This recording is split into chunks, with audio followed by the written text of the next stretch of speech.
Welcome to episode number 10? 9? 9, 10? I don't remember. Of my favorite video game. I think it's number 10. Number 10? Yeah. 10 whole episodes already. That's awesome. My name is Josh Gallegos, and joining me this week, my co-host, the Cash, Jared Benson. Hello, everyone. It is your favorite casual gamer, hopefully. Hopefully. We'll have to see how this conversation goes. For sure. I might lose points here. Oh, well, probably not. I mean, we're talking about the same stuff. So, but with that in mind, this is My Favorite Video Game, a podcast on video games. And you know what? Even that name might be changing, so I wouldn't get married to it myself. We're going to be back into this game here, the game of podcasting this year. In 2020, it's going to be a big year for us, and I'm excited. After a failed January, I had a lot of medical issues going on last month and was unable to record as much as I would have liked. I really had a really good vision going into 2020 and let that kind of fall apart after that. So now that I'm recovering, my mind is back and everything, I'm ready to jump into this again because I love me some video games. So I was super excited about the start for 2020 and obviously glad you're back. I was following along closely with everything that was going on for you. And I was chomping at the bit. I was like, oh, man, as soon as Josh gets back, we're going to jump right into this, and it's going to be awesome. So I'm excited.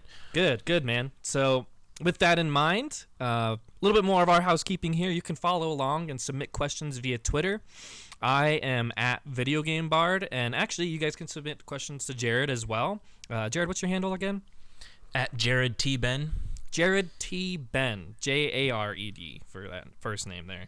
And for our new focus going into 2020, we're going to be changing up just how we do this podcast. And, of course, I'm also going to be thinking about a potential new title. I pitched an idea to Jared. I haven't actually gotten your feedback on it yet, but we can talk about that after. For sure. Our new focus, Topical Games Podcast. We're going to be covering games that I would like to enter into what I would say the Hall of Games. And I think what we're going to do, I had a good idea this morning. We're going to talk through the game, talk about it from a high level, from a deep level, from a low level of boring. Not that boring, but maybe just some of the goofy, nerdy, fun stuff that video games come with. And we are going to, at the end, decide if we want to put the game into our Hall of Games. The Great Hall of Games, as I'm going to call it. So we will determine the judgment upon each of these titles as we go through, based on our conversation.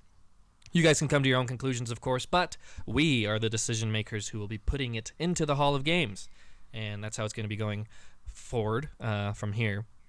Current Hall of Game entries, I am going to just instantly put all of the other games that I have already discussed on My Favorite Video Game into that Hall of Games. That includes Wario, Master of Disguise, The Legend of Zelda, Link's Awakening, Ratchet & Clank, Up Your Arsenal, Super Metroid, Katamari Damacy, yeah, I know, great name, Star Wars Jedi, Fallen Order, and, of course, Sekiro, Shadows Die Twice, those last two being our Game of the Year picks in our last episode. So with that in mind, let's go ahead and jump into the games we playing. Jared, what games are you playing right now outside of the obvious, which is going to be the one that we're talking about today, which we'll get to later? You know, I've been playing Splatoon 2, and I have, you know, it's funny, I jumped into that game and I thought this is going to be dope. There's a whole nother dynamic to the game because of the fact that you can kind of, you know, go underground into your ink and you know, pop up elsewhere. The whole team. Yeah. The teams are kept small, you know, for the most part. You don't have these massive battle royales. It's not like Fortnite. It's kept small. It's intense, and obviously it's a constant, you know, battle for territory. It's short. Like the time is short for very each quick. match. Yeah, short and quick, and I love that about the game. And I've been jumping into it. I didn't realize at first that the whole controls, you can use your controller to tilt the vertical axes to tilt up or down, and I hated that. Yes. So for the first like 30 minutes, I was like, I'm going to hate this game. I'm going to hate it. I could just tell right now. But you're able to switch that in the settings. So after that, you know, I really fell in love with it, and I'm enjoying it. The people at the top, if you go and watch the ones who are doing like an Evo and whatnot. Actually, I don't know if Splatoon is an Evo, but whenever there is a competitive game, you see lots of people using that motion for just like really minuscule movements. Like they have it down to where they're basically flicking the controller in tiny little ways to make that shooting more effective, almost more accurate. But I have zero experience in that, doing it myself. But it's fun to watch, and you're right in that outside of like those people, I really feel like the motion controls probably do hamper the experience quite a bit. I myself turn them off too. But that's awesome. Splatoon is a really interesting game. Have you played any of the single player? Only a tiny bit, just to kind of get myself familiar with the controls. Yeah, that's the gist of it. I'd say it's more just like obstacle courses and whatnot. But again, I was miserable because I was trying to use that the motion, and I'm still new to the Switch. I just got it, trying to get used to the controllers. That's one of the things that we'll talk about later in Link that kind of sometimes bothers me is the motion control when you're trying to shoot an arrow. Yeah. But when I first jumped into it, yeah, I for sure thought it was difficult to use, but I'm enjoying it now. Awesome. What other games are you playing? Is that the only one? No, tonight actually. Now this is obviously the podcast, just a little bad timing here because I haven't gotten to it yet. But tonight I'm going to crack open the Mario Party for Switch. Yes. And see if that's see what's different because I loved Mario Party 5 is my current favorite. That's way back with the GameCube. So I absolutely love that version. So we'll see. Lives shall be destroyed by Super Mario Party. Relationships ruined. My friend Sterling hates that game because he can't win. He gets and it's based on randomization towards the end, especially. Like they'll just award stars and whatnot, so it can be slightly frustrating for people who are hyper competitive. But it isn't really meant to be that. It's meant to be more of a party game anyway. So something I absolutely love about it. Josh, what are you playing? I am playing Pokemon Sword with my wife. That's the one that we've decided to pick and play through at the beginning of the year. It's been a ton of fun, actually. And as I've been recovering from my hospital stint, it has been that go-to thing. We can just sit down together and play together. She ends up playing for the most part, and she like oohs and ahs at all the designs of all the different Pokemon. It makes me feel like a kid again. It really does. Like on a good level and a bad level, it is kind of baby games RPG. On some level, it's not very difficult. It's not very intense on the systems and whatnot that go into it. And from that perspective, I do get bored, I would say. But when I am engaged, and especially after, you have to get into it. It's not like Splatoon where it's like 5-minute bursts, and those can be satisfying in and of themselves. Well, but once you get into the groove of Pokemon and you are catching them all and you are finding out what the new Pokemon that you're finding can do and how you use them against others and whatnot, it is very in-depth on that level. And I love being able to dive into it with my wife specifically. I don't think I would have played it on my own. I probably would have picked something else. And then let me ask you this before you get to your next pick. For someone like me who's never even... I really haven't had much experience with Pokemon at all. I've maybe seen a couple episodes and seen some gameplay of, the way back games, played a little bit on the Game Boy Advance. But like for someone like me who's got very little experience, can you jump into any Pokemon game? Yes, they're all built as separate entities. Like they're not connected. Even the stories are all different. Same themes and same run through of game time. They're all pretty much set up the same in that regard. You're not going to find something in Pokemon Sword that you wouldn't have found. Well, that's not true, but the core of it is the exact same as Pokemon Red, which is the very first game in the series on the Game Boy. So very little has changed as far as the mechanics are concerned, as far as the actual gameplay plays out. But, of course, it's a lot prettier now. And the loop and the hook that gets so many kids obsessed is still there. So definitely worth the while, especially if you've never played a Pokemon game before. I played Pokemon Y all the way through, was satisfied, and then I think I jumped into Pokemon Moon and realized it was the same thing, and that's kind of when I bounced off. Gotcha. But it's really nice to be back into it, and having it on the Switch, I could talk all day about how convenient the Switch is, has been great. But my second game that I've been playing a lot recently is Super Smash Bros. Ultimate, and that is primarily because of a couple things. During my, I guess I could call it medical situation last month, I was not completely in my right mind the entire time, and at one point I threw my Nintendo Switch off the roof. Oh my gosh. I did, and it destroyed itself on a very fundamental level, not really going to be able to be fixed. And I did it at the time to make a really stupid point that I wasn't thinking clearly about, and lost everything that was on it. It was a pretty sad situation, but thankfully I had actually bought another Switch for my wife back last year, so we've been able to use that, and she never uses it, so it's mine again at this point. I was able to upload everything, but when I jumped into Super Smash Bros., it reset everything I had done in that game. And I was very, very sad about it because I had all the characters unlocked. I had, gotten through all kinds of stickers and whatnot, and decided, hey, you know what? This is a game that I love, and it's really easy to just pick up and play. So I've been playing that a lot just to unlock all the characters, and then also to enjoy the DLC character that was released as well, Byleth, which we could talk about maybe if we ever cover Super Smash Bros. Ultimate at some point. But that's it for me, those two games, and then, of course, our pick for the potential Hall of Games game this week, which we can jump right into. So for our pick this week, The Legend of Zelda Breath of the Wild is the game that we're going to discuss and really debate on whether or not it can be considered for the Hall of Greats.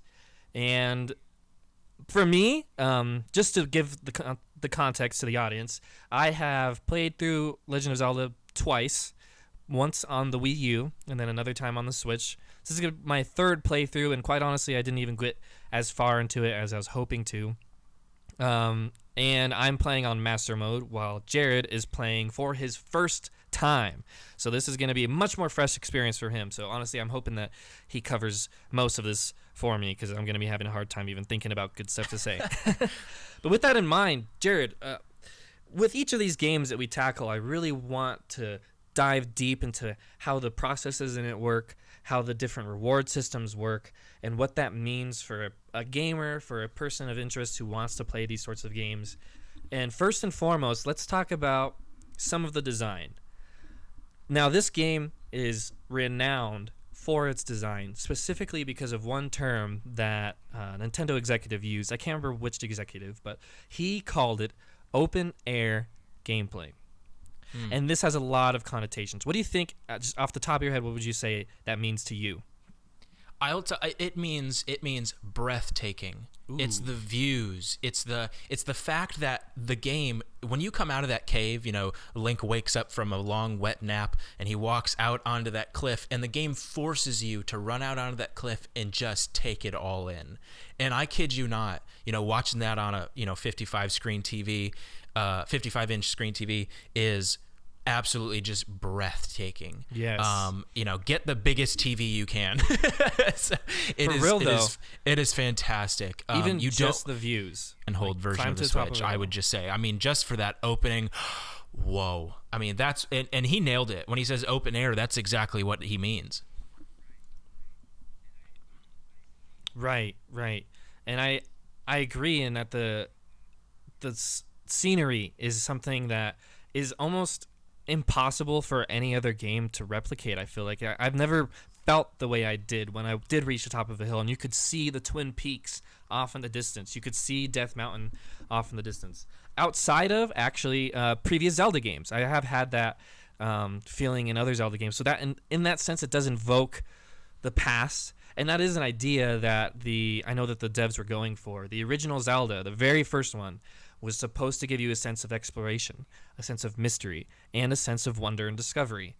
And they have somehow taken that concept and recreated it in the modern day with so many other games that are doing open world gameplay and so many other games that are trying to invoke a sense of discovery. They did it in almost like a simple, clean way that when looked upon first might be considered boring, but for others, like you said, could just be breathtaking. Which really, honestly, this game is perfectly titled Breath of the Wild because you get this sense of calm, you get this sense of interest, even in just the little things. And I love that the game is able to do that. I also would say in that way, it's been one of the biggest innovations in the games industry. At the time, of course, it was 2017. A lot of other games were trying to invoke, like I said, a sense of discovery, but this one really nailed it. And since then, other games have been trying to do that same thing, and it's just harder and harder and harder, I'm sure. feel free to fill in whenever I'm just kind of rambling. No, You you're can fine. even cut me off, honestly. No, you're fine. I would just say, like, I was looking at your notes about what you wanted to talk about here, being able to climb anything. So I was waiting for you to get to that before I jumped in. Oh, yes. Well, please feel free to jump in, But even no, if I have a note that you want to talk about. compared about Nintendo's version of an open world RPG, to be honest with you, my only strong, confident references that I feel like I can allude to are Far Cry 3 and Skyrim. As far as comparisons go. And I thought Far Cry was a clean game for the most part, although it's done in first person. Skyrim too. Skyrim was, before Breath of the Wild, the most ambitious open world game, I agree. in my opinion, ever created up until that point. Now, there's some games that are technically bigger. I think actually Oblivion is actually bigger. But true, it's yeah. an older game. There's a limit. So much information. You couldn't walk 5 feet without encountering, a new set of information that was novel. And at the same time, the game is almost unplayable by today's standards because of how glitchy it is and how Glitchy and wonky and blocky. Yeah. it's just awful, and it's a more limited world than Breath of the Wild is. So I know there's 6 years difference at least, because of 2011 to 2017. Somewhere around 6 years difference. Same time, Nintendo's version of an open world is so much cleaner and so much, I want to say, even simpler, and yet they do a much better job and come up with a much better product. And I'm going to take, Nintendo's version of the open world any day. Yes, and you said something that I think is very interesting. You said limited gameplay or limited worlds, and this one feels unlimited by comparison. What did you mean by When that? I said, we can transition to the next point here. The fact that Okay, Link yeah. can climb anything, and he can Yes. paraglide anywhere, changes the dynamic of the game. And the whole design behind Changes it, everything. It absolutely changes everything. What people wanted out of Skyrim, to be honest, I'll say casual gamers. What casual gamers wanted out of Skyrim was to be able to shoot things and ride on dragons. And to be honest, with all the bugs, sometimes you got neither. So Right. what Skyrim, when I say Skyrim is limited, there's more content in Skyrim. There is, just by volume, and yet the simpler, it's more ground based because they don't have the same vertical dynamic that Breath of the Wild does. So Although you could do that thing where you climbed with your horse, which was always like the but even trick, then, that's not satisfying. It's like, my horse That's should not true, be able yeah. to stand at a 90-degree angle on this cliff. That's not right. This feels demonic. Oh gosh. But yeah, no, you're absolutely right. The ability to climb anything completely shifts what even an open world game is.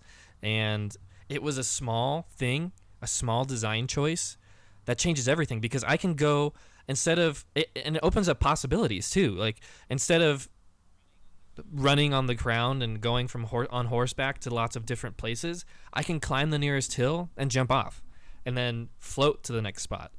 I can, if I see an apple in a tree, shoot it down with an arrow or climb Yes. the tree. I can climb that tree right in front of me. It's like almost anything you think you can do, you can. And I am sure that would have been a nightmare to design for, but that's where that Nintendo magic comes in and just wraps all this up into a fantastic package and an open air world that I don't think has been replicated since, and who knows if it'll be replicated again until we get to Breath of the Wild 2, which I'm very excited about. I'm also very excited for it. It's funny that you say it's a nightmare to design for, and I wonder how much of that is true, just in the sense that when you look at like the walls, or the sheer faces that Link has to climb, they're actually not very textured. I don't know if you've ever noticed that, but like when you go up to the side of a mountain in Skyrim, just to compare, it looks like a rock, whereas when you go to Breath of the Wild, they're very bland. I mean, there's some color variation, but for the most part, their surfaces are pretty straightforward. It kind of looks like they've been painted over. There's not much, and it's all geometric straights. and flats, and there's not much variation in the wall, which I think is genius because it looks like you're climbing the side of a very clean mountain. And I wonder, like, if all of that. And have you ever noticed too, like when you're climbing a mountain, you can't actually game the camera to put it into the mountain. Sure. You know what I'm saying? It's just very, very harsh lines. There's no gaming of the system there. Very straightforward.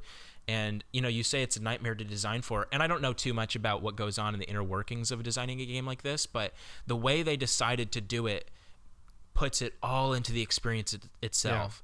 And I totally agree. The fact that you can do it, it feels like there's no limits to how you can play the game, in comparison to Skyrim or Far Cry. And that affects more than just the open air feel, just the world itself, which we'll talk about a little bit later. But it also does affect our, the combat, a bunch of other parts of it, and we can talk about that. Well, we have that point coming up. So the next thing I really wanted to cover before we get to those things is the subtlety of its storytelling. And honestly, the whole game itself, I would describe as subtle.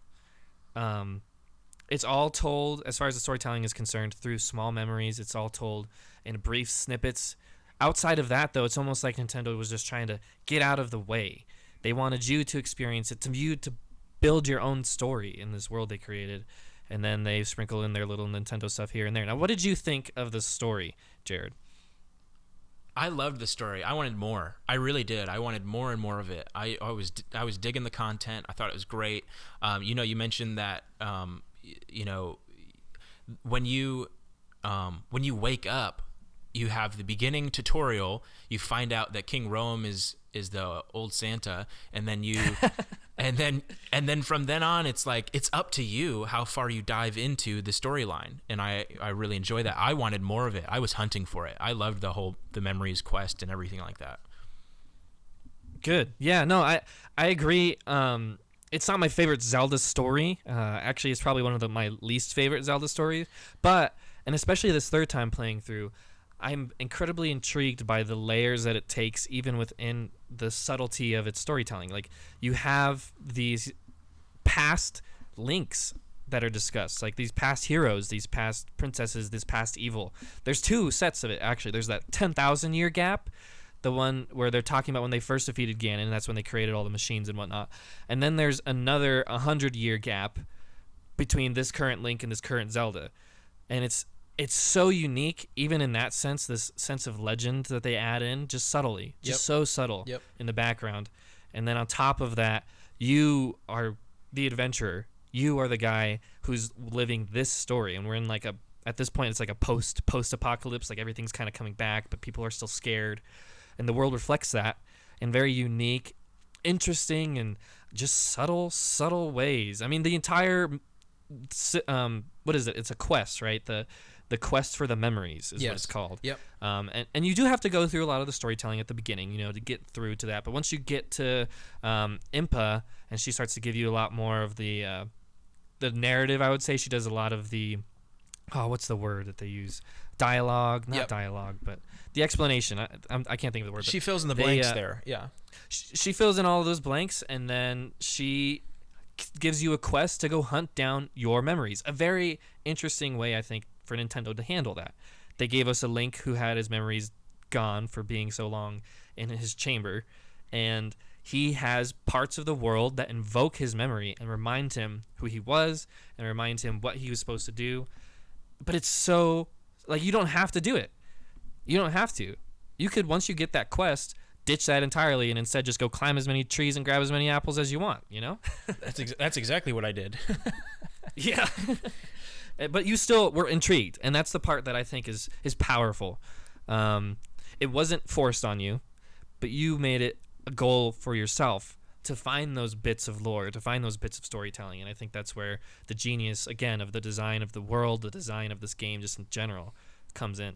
It's funny because I accidentally found, I went and saw Impa. I did what I thought was like the bare minimum to get things started, to unlock a lot of the main quest, I guess you could say, because that's one of the main quests. But once I did that, I went exploring. I mean, I jumped off the nearest cliff and just went, and that's how I played through the game. And then I came back to those things later. But what got me was when I accidentally found my first memory. And it happened to be one of, I think, Link and Zelda. She got mad at him for following her around.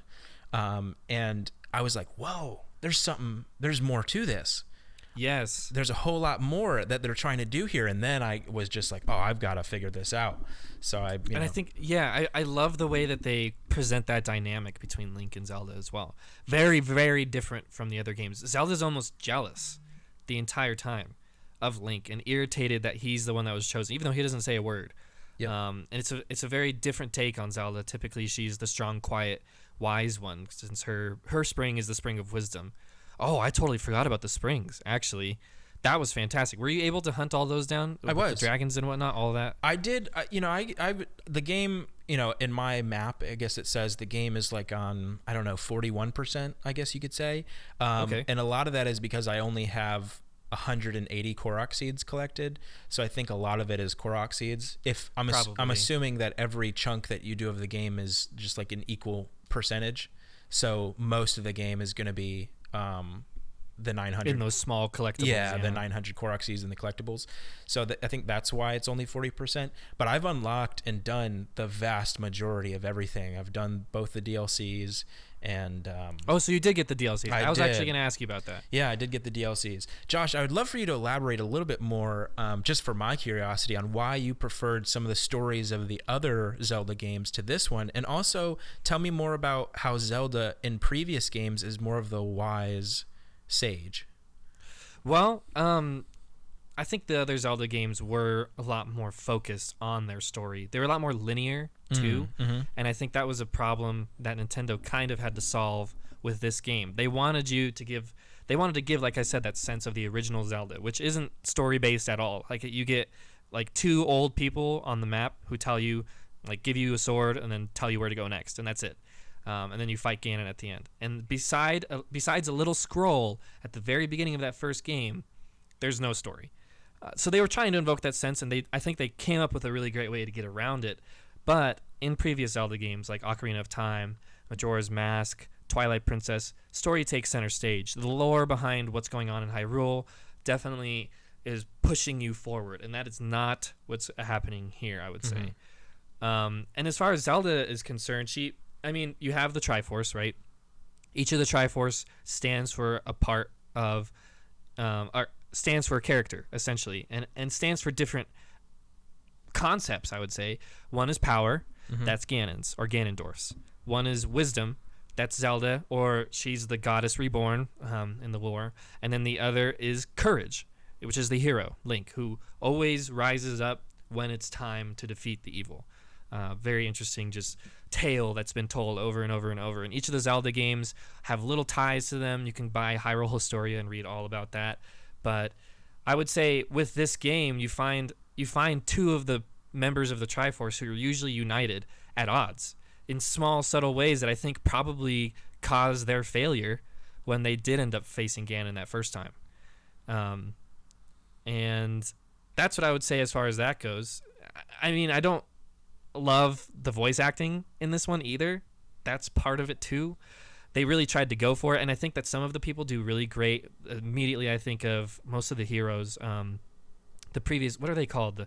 The Goron and the Gerudo lady, the old ones that are dead now. Yes. Whose spirits you meet. I'm trying to think of what he calls them. He calls them the champions, pretty sure. The champions, yeah. Yes. The champions. Yeah. I really like those characters. They're incredibly vivid and powerful, and you can tell that they're like these counselors in Link's life who have come through at previous times in his life and have taught him the things that he already needed to know for this current mission. And it's interesting how even when you get to those places on the map, when you meet the young people who are taking the place of those champions, they invoke those memories in Link, and he's reminded of who he was, his purpose, and all of that. But the acting's terrible, at least especially for Zelda. Like, I did not like her voice, dude. It was hard for me to even enjoy most of those cutscenes outside of the little bits of lore because of that. And that's just a Nintendo thing. They're not great at that sort of thing. And really, I don't think they see a need for voice acting, but they really went for it here, and I think it was a bad idea. They're all Japanese, man. They can't. That's true. they need to have some American come in and be like, man, this is cringy, dude. and who knows? They probably have so much feedback, and half of it's probably, yeah, this is bad, but they went for it, and they've set a precedent now that I hope continues on. They using voice acting, because most of the previous games were all text based. Right. Outside of a few characters, maybe. But being able to unshackle themselves from that definitely adds more personality. But got to get a better voice actor or something. I don't know. With that being said, the game with the subtle storytelling is, in its own way, very unique.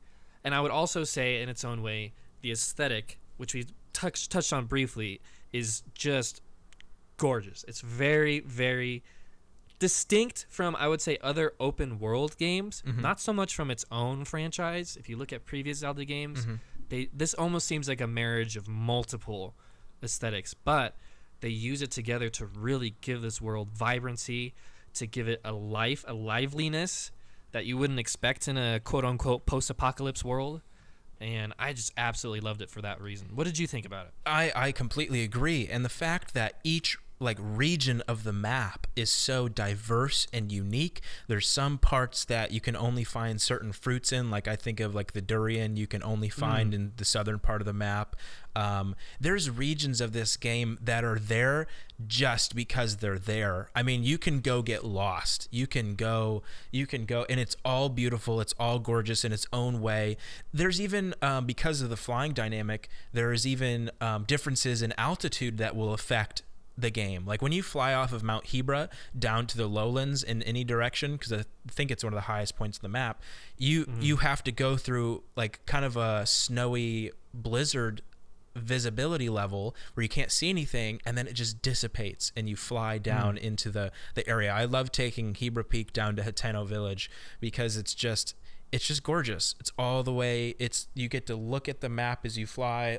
There's absolutely, and on top of that, there's aesthetic touches that are built into the game. Like when you ride your horse, if it's well trained, you can. And the game even suggests this in one of the loading screens memos. It says, let your horse follow the path while you look around. The game is built to be admired, to be wowed, or to wow you, to impress you, and they just nail it with everything. My favorite region would have to be Gerudo. I just love the way it's designed. How about you? I agree, actually. That one, and that was the one I gravitated toward naturally on this current playthrough on Master Mode, which was a bad idea. Because that boss, I've been stuck on him this last week, just trying to face the Ganon boss. You know what? I should have said ahead of time that we're going to have a ton of spoilers in this thing, but just accept that for this podcast, I'd say, going forward. Any game that we cover is definitely going to be full of spoilers. But yeah, going into Gerudo, I forgot that this guy was going to be kicking my butt, but I went there because of the aesthetics, because of the way that it just feels so almost alien from the rest of the map. The mountain makes sense. The place where the villages are makes sense. Even the flying side where they have the flying villages and whatnot, it all fits, but you have this in the corner, cut off completely from the rest of the mountains, just this sand, this desert, and I loved that and naturally gravitated toward it. And I think that's also one of the most unique, getting into that region and trying to find the current champion and whatnot. That's one of the most unique areas for all of that sort of stuff to come in. And I love the Gerudo women too. They're all so funny, and the way they treat men and how they know that you're not a Gerudo. I was just talking to one, and she looks down on you. They look down on other women so much that they don't even notice that Link's a guy. And I told her I was a Gerudo, and she was like, "No, you are not a Gerudo. You don't have abs." I just started laughing. It was hilarious. But yeah, the aesthetic, the way that it affects the entire world, the way that, like you said, you can get lost just following something that looks cool. You're like, that looks kind of cool over there. And so you go. There's a pond that's shaped like a heart that you don't notice unless you're studying the map. Yep. There's a giant jungle area that you don't even have to go to beat the game. You don't even have to go over there. That's where one of the springs are. Yep. That's where I saw my first dragon. Okay, you have to tell me what it was like when you saw your first dragon in the air. Because that for me was like one of the biggest moments in the game. It was one of the biggest moments. You know, obviously there's when you wake up. I'm gonna go through some of my favorite aesthetic moments here because I remember them so vividly, and I would give anything to go back and experience them for the first time. That's how much of an impression they left on me. But right when you come out and you literally, I remember playing the game and watching, you know, Link runs out and I'm like, here it is, and then I literally did that. I was like, whoa. And I remember too, you click on the right stick and he zooms in like he's got a pair of binoculars. I remember the first time I saw the lizard crawling around the mountain.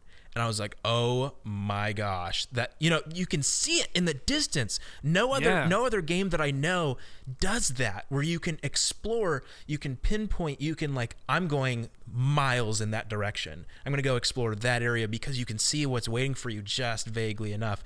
My second favorite moment after that, first initial, waking up was when I actually got to the edge of Gerudo. That was one of the first places that I went. I immediately, after I left Kakariko Village, I kind of went straight across the map to Gerudo. And I remember peering over the edge and seeing that giant camel stomping through the desert, and I thought, what in the world? Because it's over that ridge, so you break over the ridge and then you see it and you're like, what? And there's so much of this massive. And then too, when you wake up too and you like turn, you look northwest and you see the giant bird flying, you're like, what? So for me, the biggest part, those are some of the biggest moments because you realize, whoa. There's been so much put into this game. The big battles are monumental because these massive stone metal thing creatures are, in their natural habitat causing havoc, and it makes your heart pump. It's weird, but it's awesome. It's awesome is the word. That's the word for it. It fills you with a sense of awe constantly, and it's the mystery that they somehow manage to achieve that other open world games just, I feel like they can't do in the same way. Like you mentioned Far Cry. Each of the Far Cry games are fun, they're unique, but they don't catch you in a sense of awe, I would say. And especially now with it being so prevalent to just have an open world game where you go to towers, and Zelda does it too. You go to towers, you unlock parts of the map, and then the difference is between like this and Assassin's Creed game, when you climb to the top of Assassin's Creed Tower, it unlocks the map and then gives you like 800 different things to go do. This one doesn't do that. Instead, Zelda just gives you the map. It opens up that sense of exploration for you, but it doesn't tell you where to go. It doesn't give you any direction as far as that's concerned. You're the guy who's going to go on an adventure, and that's what I love about it. And the way that the aesthetic complements that, and isn't even something that's unique to Zelda, because like I said, like, and you said a painterly look to the mountains. I'd agree with that. Like it does look very almost like watercolors and paintings, and especially when you're looking into the vistas.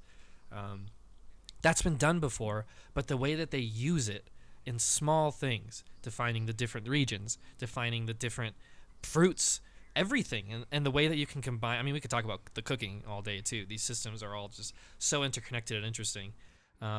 It's just very, very awesome. That would be the word I'd use for sure. And with that in mind, I want to talk about the combat, because I feel like the combat in this game very unique from other Zeldas. What did you think about it? I thought, it's funny because my favorite part of the Zelda game really is that for such an open world, it's impressive how everything works. You don't have to worry about something not showing up when you activate the quest. It's always there. It always works.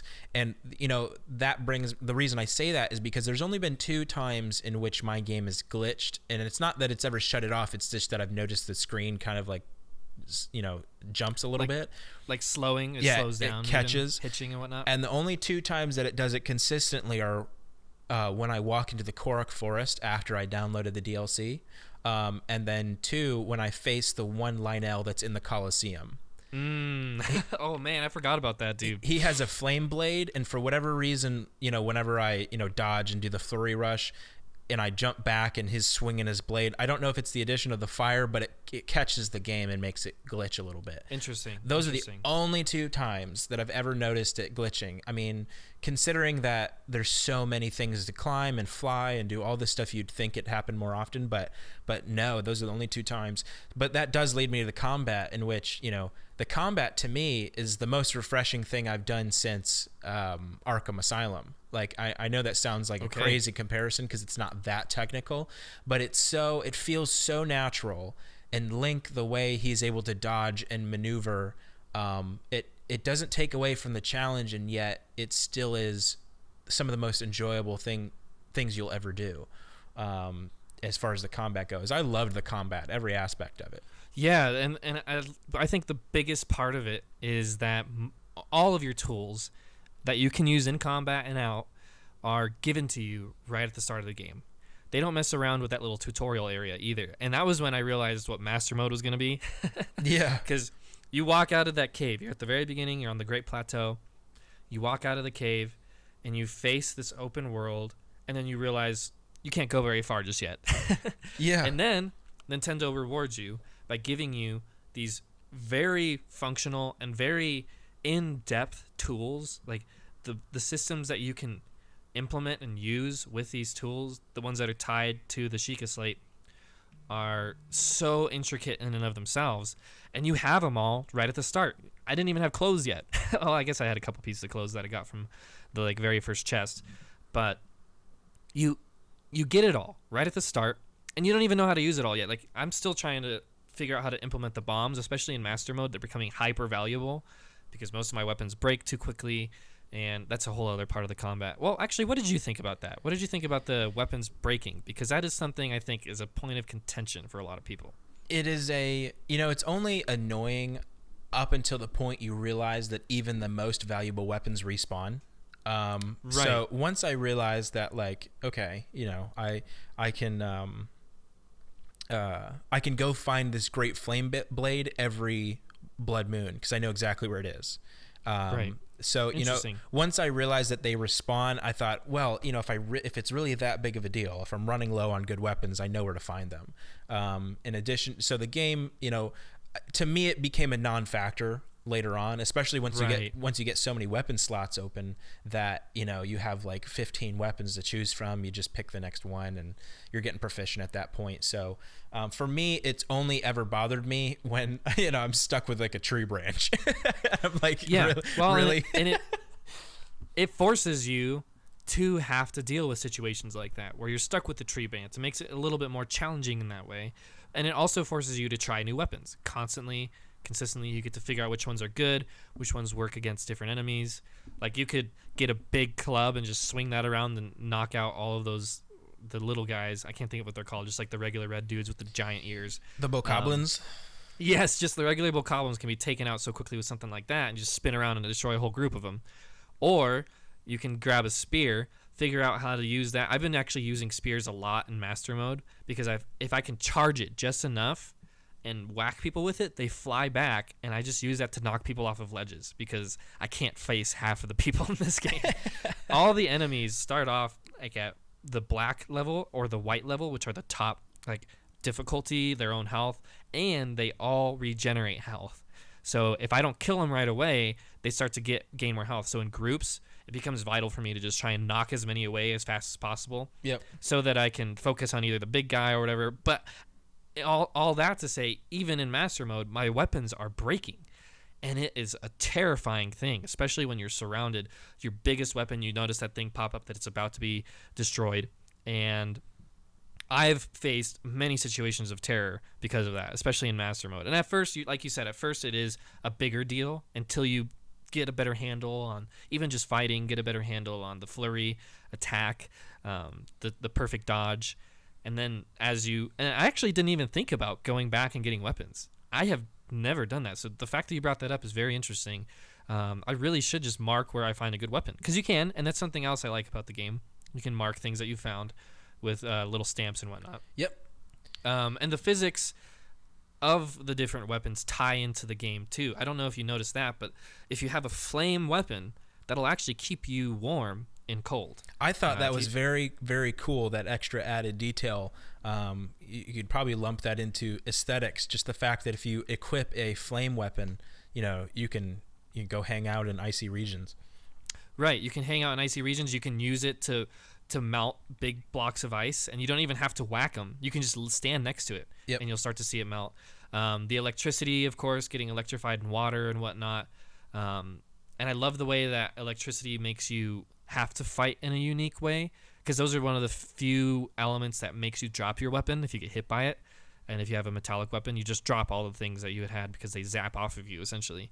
And the way that those physics rules are interlocked, the way that you can use them throughout the open air world, throughout the different parts of battles and whatnot, it's so cool. And you've said this before, you can kind of cheese in the game.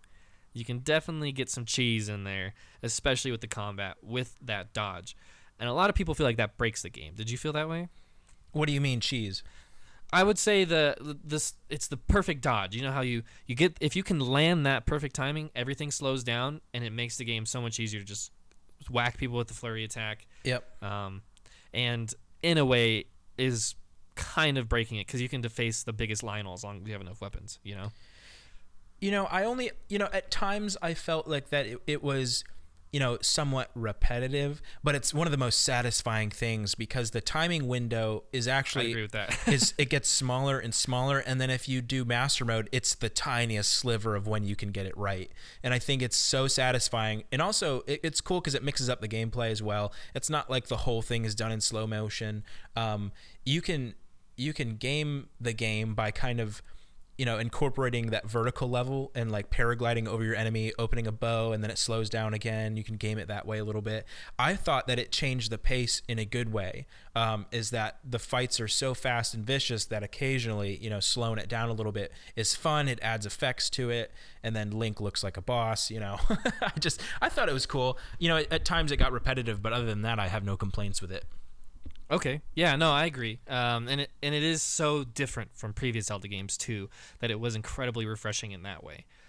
Most of the previous ones were more puzzle games than they were combat games, whereas this one, the combat's very, very in depth. And the way that you can use all those tools, I think, really complements the rest of the options that the game gives you. It's a game of options, and that's what I love. The fact that you can wake up and then go fight Ganon right away is one of the coolest aspects of this game. It is a choose your own adventure game.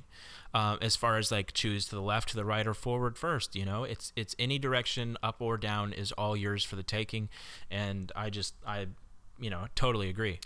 With that in mind, I wanted to close out this conversation with just a quick little touch again on the world itself, because I think the main draw of this game, and the main character even, is the world, which comes down to the design, comes down to all the different interlocking parts.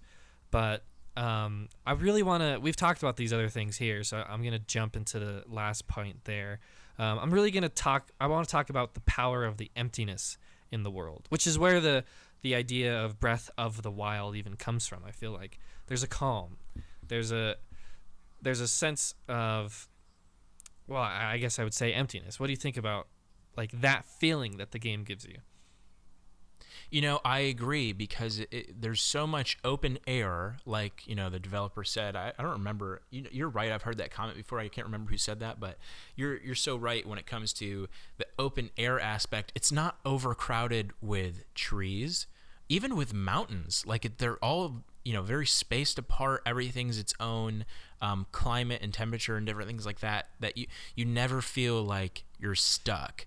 And it was wise. In the sense it was wise to, I would say, put the mountains towards the semi-edges of the map. Of course, you can go over them into other sides, because it leaves a big, just open field, an open plain in the middle that just invokes this sense of quiet, I would say. My favorite areas of the map are the big open areas. Gerudo and Central Hyrule are my two favorite areas of the map, just because, they feel limitless. And when you're riding a horse, it's funny too, we didn't even get a chance to talk about the music, which is fine, but like the soundtrack changes when you're running through an area, and then when you're running on you're on a horse in that area. It's very interesting, and the kind of the piano playing is like whimsical when you're on a horse. It's like da da da da. Yes. It's just the whole vibe that you get from playing the game in these especially these open expanses, is absolutely why the game is a breath of fresh air and why it's so addicting. And the subtlety of it, like the music is so, and we've talked about that. Of course, we talked about it with the storytelling, but the music is the same way. It little beats here and there when you're on your horse, like you said, and then you hear it pick up ever so quietly when there's an enemy nearby that spots you or something, and it goes boom, and then like very quiet little dink dink and whatnot, just little tiny bits and pieces here and there to give you a sense of peace. I think that's the biggest thing. Like, and games don't do that. Games are trying to, like, if you think about Skyrim, everything you're coming across could kill you. So you're like constantly on edge, constantly just trying to get to the next spot. You're just trying to complete objective after objective after objective. Whereas in Zelda, you just get lost sometimes. Like, you completed an objective, and then you're just peacefully going around exploring, and you see something else, and you can just go to it. And you don't even feel the need to continue on what you were originally doing, because you know that whatever is over there is going to be interesting.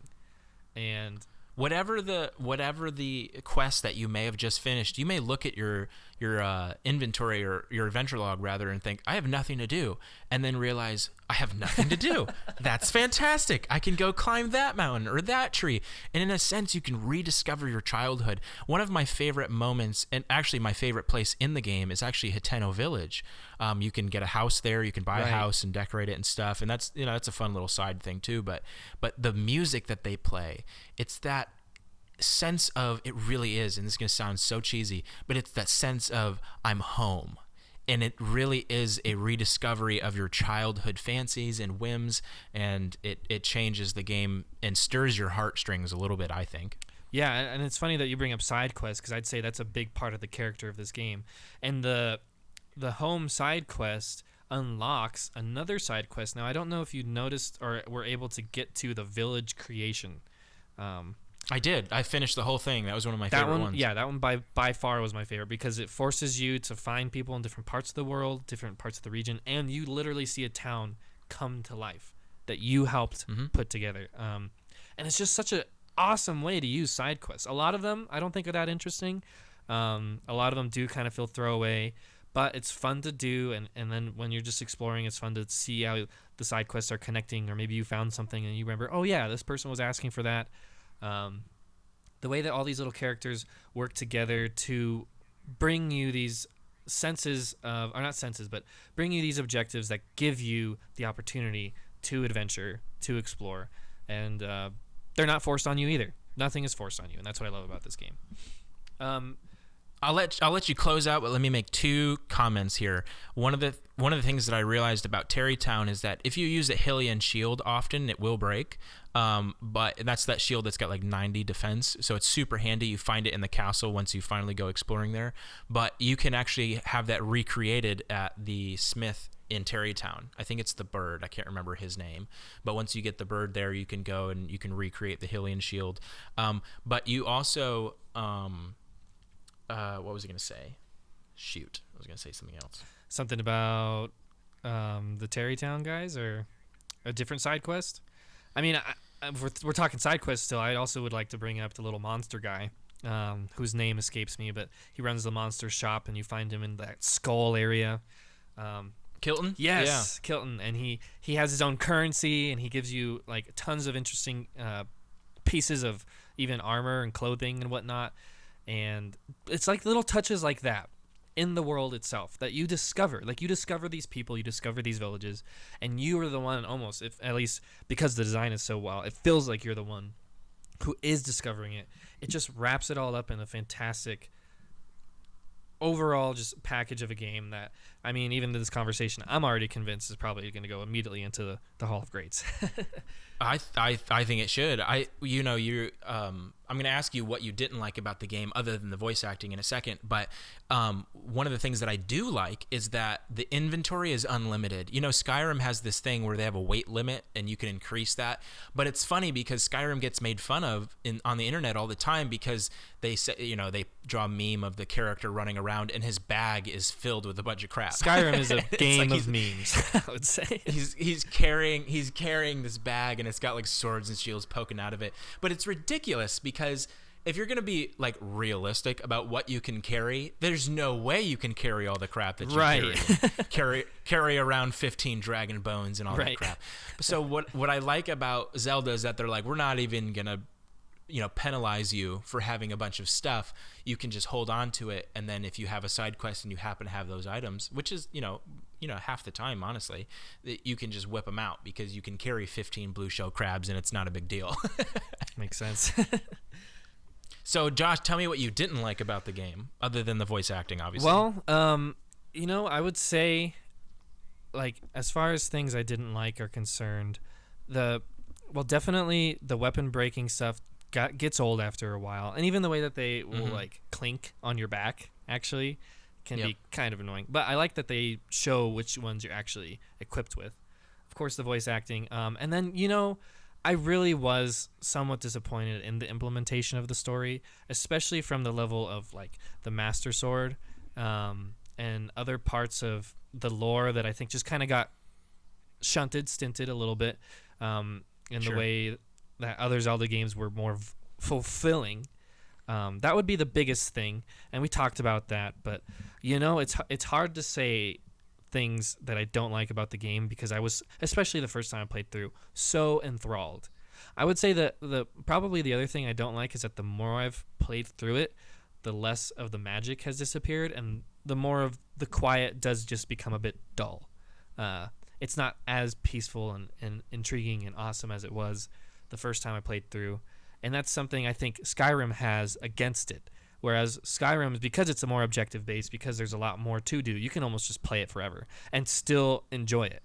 I mean, I buy it almost every time that I get a new system, and and I always play through half of it because it's just fun. It's just fun to even get that start going, and you can go and do all kinds of stuff that I didn't do the first time, or maybe that I did do, but it's been a couple years doing. Whereas in Zelda, like the sense of the world itself, once you've really explored every nook and cranny, once you've seen the giant dragon bones in the corner, and once you've gone to each of the springs and whatnot, there's not like the world of mystery does become a bit less mysterious. However, I would say even on my master mode playthrough, I have come across things I hadn't touched before, and I didn't even realize. There's a couple side quests that I never did, and a couple interesting moments. Like I walked in on a Gerudo talking to a fake man. I posted that on my Facebook or on my Twitter. I thought it was hilarious. I hadn't seen that before. And so it's awesome that I'm like, holy, like I don't want to say a bad word because I want this to be a kid show, but this game is still surprising me, and I love that, which isn't something I don't like. But what about you? What were things that you maybe off the top of your head didn't like? Off the top of my head, the first thing that comes to mind, this may surprise you, is the first thing that I didn't like is Lurelin Village. Okay. So I don't know if you ever found that little fishing village.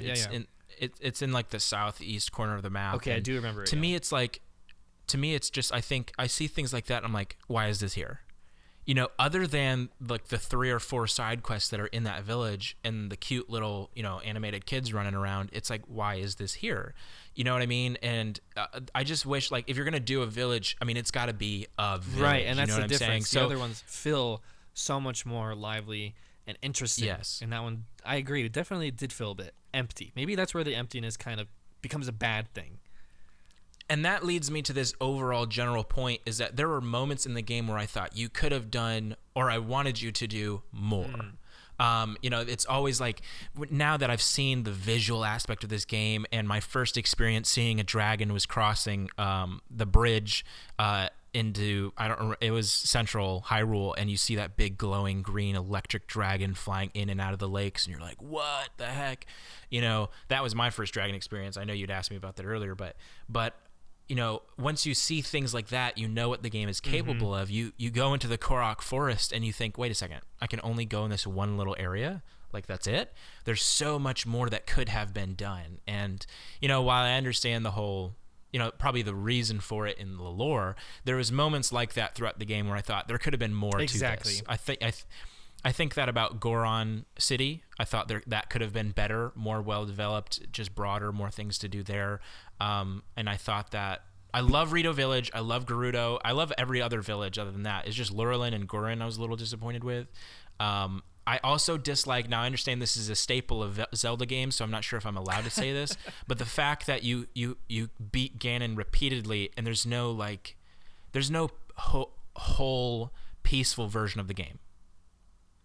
There's always monsters. You know what I'm saying? I know. Like, there's no. Yeah. Okay.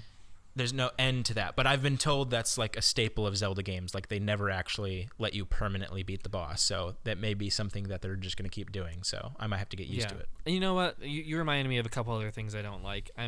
I was very disappointed in the dungeons themselves. Of course, the divine beasts kind of took the place of dungeons in this game, and I really thought it was nifty. I thought it was inventive and like, oh, cool. Like you're in a giant creature and they're all slightly different, and the puzzles in them are cool and interesting. But the way that even just the technology, the Sheikah technology left around, all kind of just gives the same vibe, took something away from me, because in previous Zelda games, each dungeon was its own beast. I would say the characters of previous Zelda games were the dungeons, whereas in this it's more of the world itself.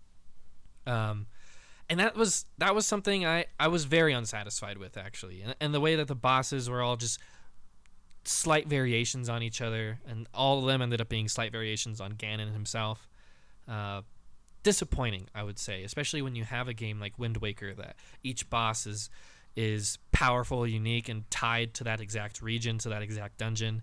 And then you have Ganondorf, this imposing presence the entire game, who is tricking you, who is pulling the strings behind the back. Like, those things are just gone in this game, and those are things in a Zelda game that I've grown to love and expect, even, that we're missing here.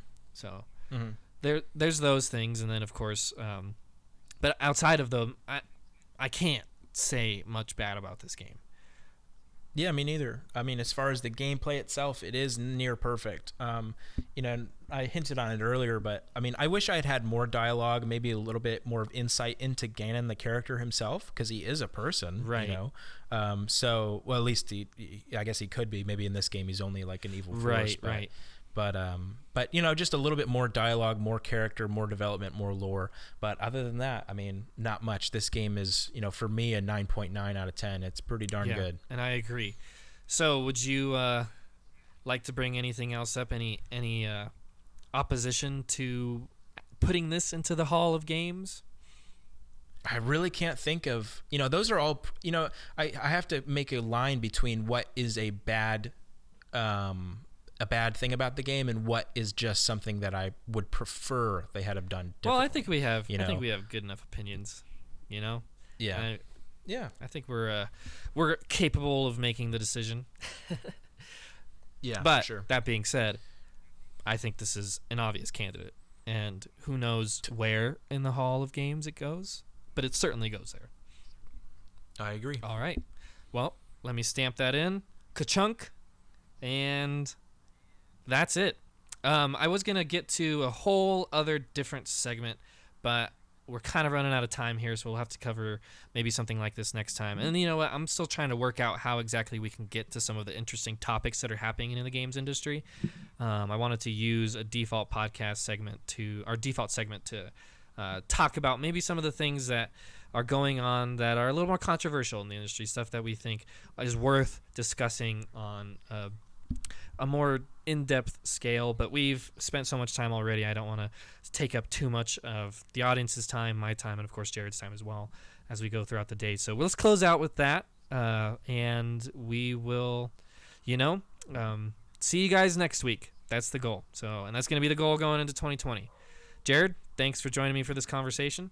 Oh, of course. I would like to ask, just off the top of my head before we close out, what you thought of the title that I suggested. Of the podcast? Yeah. I appreciate that it captures what we're trying to do, but I don't know. I thought maybe it was a little wordy, to be honest with you. Maybe that's not what you wanted to do. No, I want to talk about it, so let's keep talking about it. I'll let the audience leave it hanging then, and we'll have to discuss. Yeah. All right. Well, thanks for joining us. This has been My Favorite Video Game, and this is Josh Gallegos signing out.